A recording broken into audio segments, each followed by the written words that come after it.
Sonwar 14 October सांत कालिस्त, श्रेष्ठ गवली आनी रोक्त साक्षी.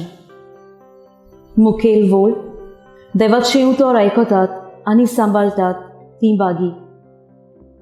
नियाळाक आदार. जेजू देवाचो पूत अळंबाक तावन आसलो आनी तो सोबद आसलो.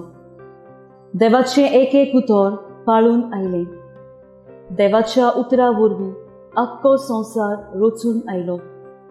सोबद मनीस जावन दिश्टी पडलो आनी अशें आमचें मोदें तिकाण केलें. आंकवार मारयेच्या कुसव्यांत देवाच्या उतरा वरवीं जेजू रचून आयलो. ह्या देवाच्या उतराक आंकवार मारयेन होयकार दिलो आनी जेजून कूड घेतली. मिसांत आमी जेजूक दोनूय रुपांनी घेता, ते म्हटल्यार जेजूची कूड आनी देवाचें उतर. दोनूय तितल्याच मोलाच्यो. देवाचें उतर आयकता, ते मनान रिगोयता, ते पाळटात आनी आपलें जिवीत ताचे प्रमाणें मांडून हाडटात. ताका की चड मोल आसता. देवाचें उतर आयकतात, ताका जेजू व्हड मान दिता. आपले आवयक मारयेक तो किंकोंत करिना, पूण तिणें देवाच्या उतराक होयकार दिलो आनी तें आपल्या जिवितांत पाडलें म्हूण उगडास करता.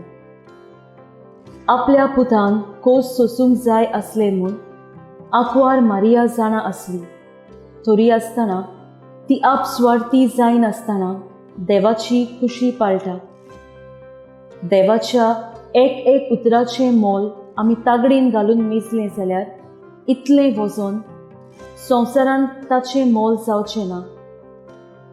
दिसाक एकूच उतर घेवन आमी आमचें जिवीत बदललें जाल्यार आमचें आख्खें जिवीत देवाक मानता तसलें जातलें.